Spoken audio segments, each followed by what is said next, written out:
SLBC టన్నెల్లోకి డ్రోన్లు పంపించి photos తీయడానికి ప్రయత్నించినా వర్కౌట్ కాలేదని ఎంపీ మల్లు రవి అన్నారు. నీళ్లు మట్టి తీసి టన్నెల్లో ఉన్న వారిని రక్షించడానికి ప్రయత్నాలు జరుగుతున్నాయని చెప్పారు.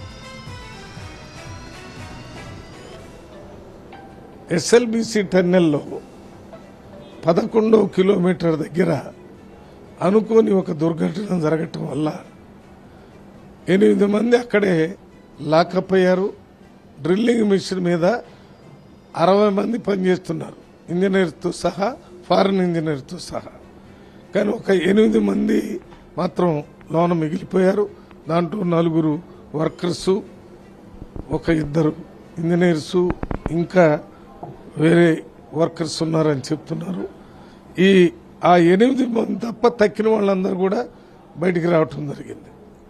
పని జరిగేటప్పుడు సడన్గా పైనుంచి ఓ పక్కన రూఫు, దాంతోపాటు నీళ్లు, దాంతోపాటు మడ్ లోన పట్టడం వల్ల తక్కిన 60 మందిలో మిగిలిన వాళ్ళందరూ బయటకు వచ్చారు. కానీ 8 మంది అక్కడ మిగిలిపోయారు.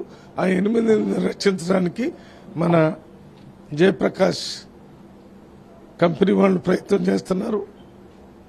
అంతేకాకుండా డ్రోన్ పంపించి ఫోటో తీసుకుని ఏదైనా చేయాలని ప్రయత్నం చేసినా వీలు పడలేదు. ఇప్పుడు దాంట్లో వాటరు, మట్టి అంతా నిండుకొని ఉంది కాబట్టి అది తీయటానికి కావలసిన ఏర్పాట్లు చేయటానికి ప్రయత్నం జరుగుతుంది. కేంద్ర ప్రభుత్వానికి సంబంధించి ఎన్డీఆర్ఎఫ్ నుంచి 140 మంది వచ్చారు. ఎస్డీఆర్ఎఫ్ నుంచి 120 మంది వచ్చారు.